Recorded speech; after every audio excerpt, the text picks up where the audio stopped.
How's everyone doing? Jedi of Crypto, huh? That's the new name. Thank you for having us, San Francisco. I've lived in San Jose before, and I never remembered this place being so wet.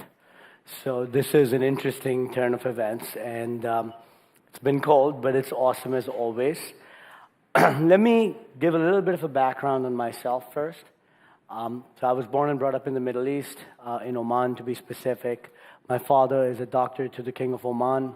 I moved here, I studied finance, I worked on Wall Street as a stockbroker, then I transitioned to AllianceBernstein as a fixed income research analyst. In 2009, I was let go, and I started working on employee stock options trading on companies like Facebook, LinkedIn, and Twitter.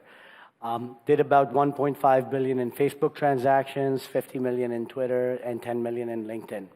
From there, I transitioned to real estate, got involved with AT&T building in Chicago, and then I got involved after that with the Plaza Hotel, the Dream Hotel, the Grosvenor House Hotel in London. My background has been investment banking for the most part over the last 15 years. At some point, I got involved in a pretty toxic transaction. The gentleman had conducted a $7 billion Ponzi scheme in India. It was a national crisis, and I was called to the scene to refinance his assets. This was the Plaza Hotel and the Dream Hotel and the Grosvenor House Hotel transaction. We structured a $2 billion financing. It was a hostile takeover, and there was a lot of allegations and a lot of press. Long story short, I sued them for $400 million, and then we settled out of court for an undisclosed sum shortly thereafter. At which point I moved to Florida. I decided it's time to retire, take a little, moment to clear my mind and figure new things out. We got involved with healthcare, urgent cares, pharmacies, substance abuse, mental health treatment centers, built up a little nice, comprehensive company. My personal perspective in business, in investing, and in finance has always been pursuit of cash flow, trying to find business opportunities that are defensive in nature. So even if the world came to a standstill tomorrow, those avenues should still be in demand. Healthcare being one of them, energy being another one of them, waste management being another one of them. So about 3 years ago, me and Varun Datta, who's actually the founder of Fornu, and he's here with us from London today. So please definitely stop by the booths to learn, meet the whole team and learn more about us. What we decided was we got involved in waste management. And as we got our toes wet, we understood the business, and we figured out what needs to happen next, we decided to transition into waste-to-energy treatment plants. At this point, allow me to introduce the market situation that is currently prevalent and why a solution such as Fornu is required within this community more than ever. So here are a few network statistics that I've put together. If you look at the current state of affairs, the biggest standpoint in all of this that pops out to me was September 30th, one Bitcoin transaction consumed as much power as 7.5 households do in one day. As of December 31st, that number was 10.5 households worth of power in a day. As of Jan 31st, it was 17.5 households worth of power in a day. And as of February 28th, that was 27 households worth of power in a day. So clearly, there is an exponential rise in power consumption ongoing.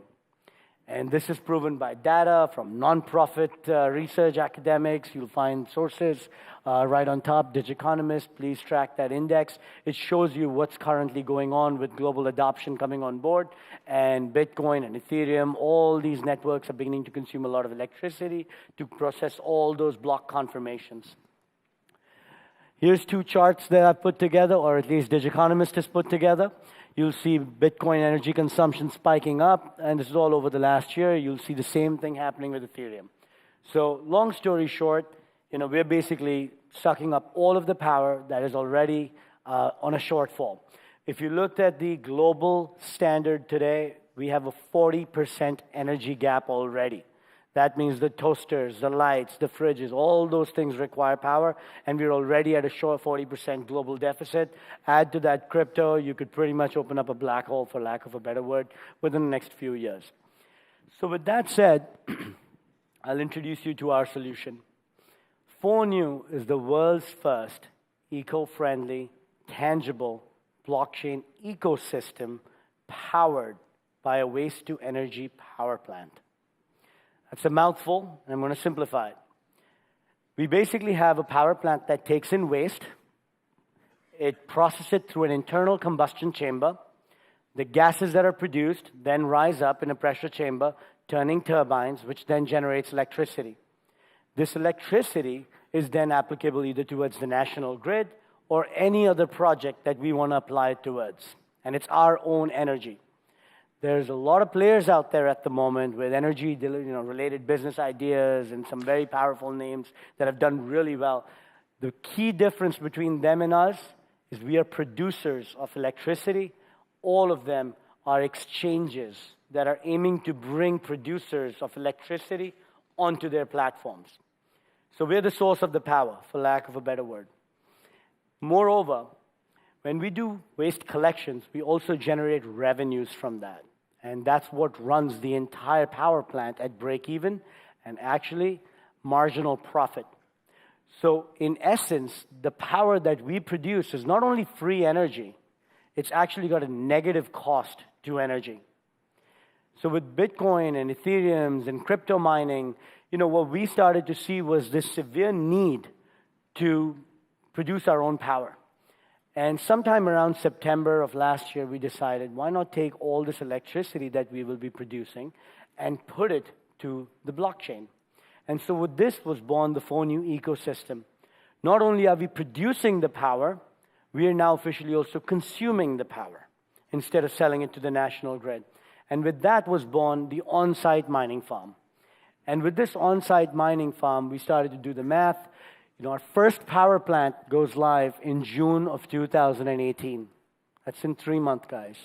This is work that's been going on for a long time. This isn't a fly-by-night, let me wake up and think of an idea and hope I create it. It's been a lot of hard work. Our team has been at it for over 2 years collectively, trying to put this thing together. We have some very, very seasoned members on this team. There's a gentleman by the name of Peter Teasdale, who's our Chief Operating Officer. He's got a 35-plus year experience in managing power plants. The entire team is flown in from London, and they'll only be here for the next few days.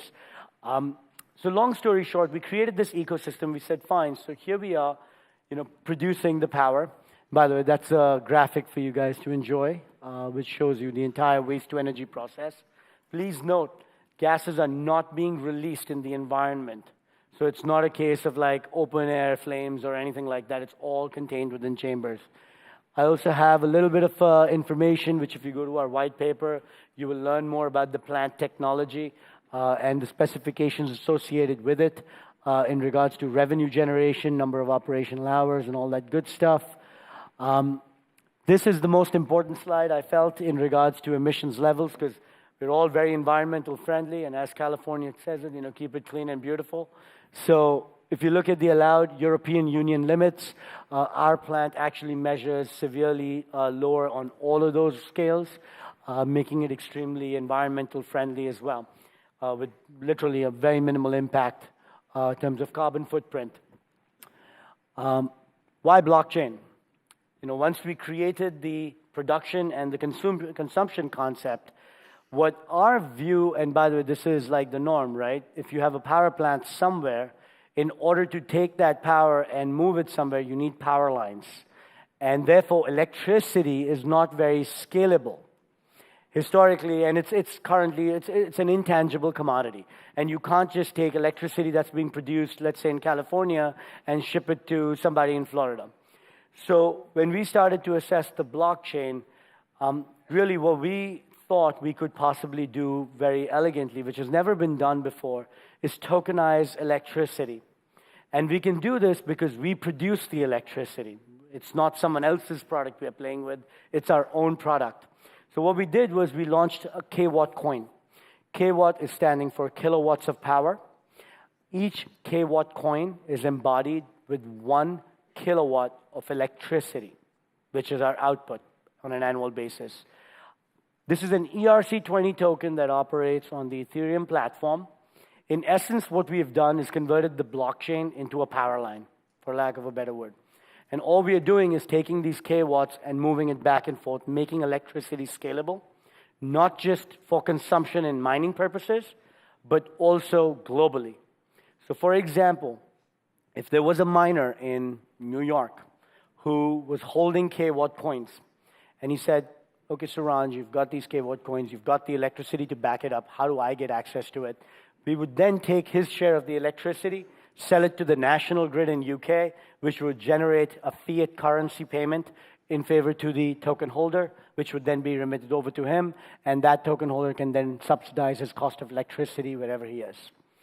That, at the moment, is the best way to make electricity scalable on a global basis.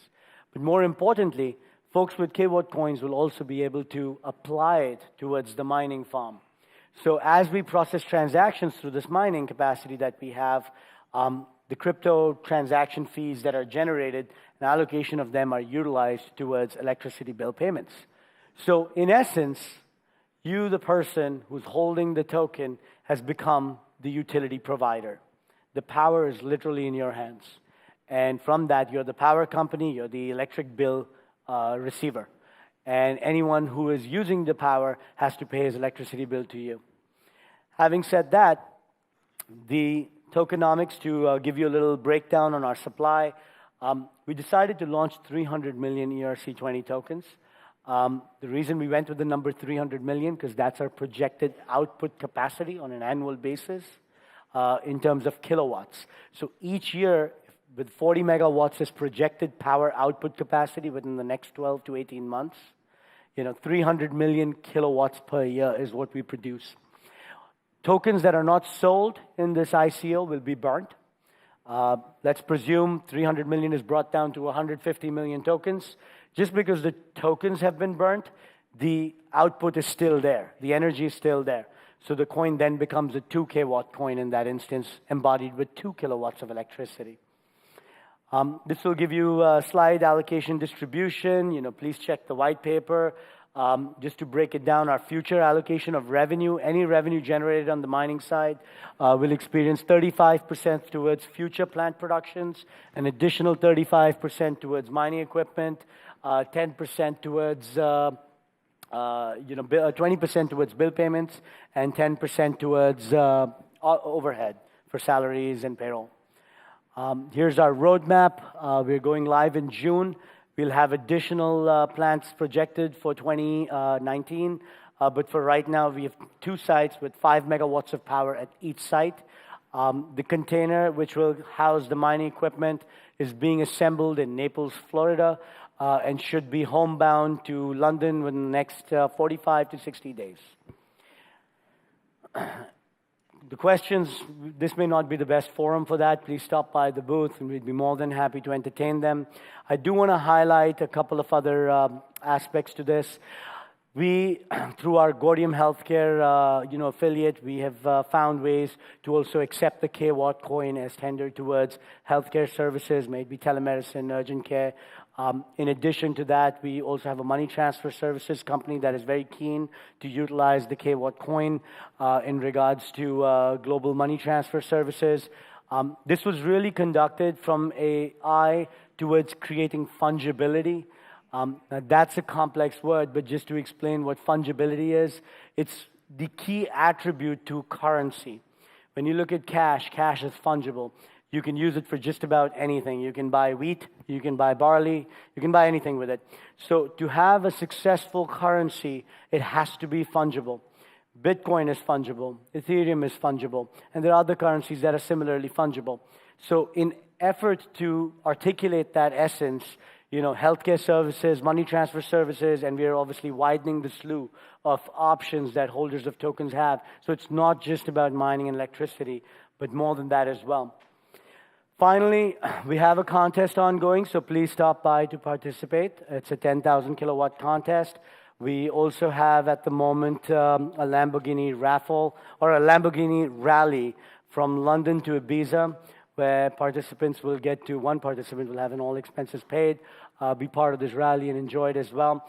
In addition to that, please stop by and enjoy some free massage offered in compliments of Mainstream. And finally, I want to thank folks at Facebook for hosting us at their offices the other day. I know you guys are here with us. Truly appreciate the hospitality and looking forward to the Google campus this evening. So thank you all, and hope to see you guys soon.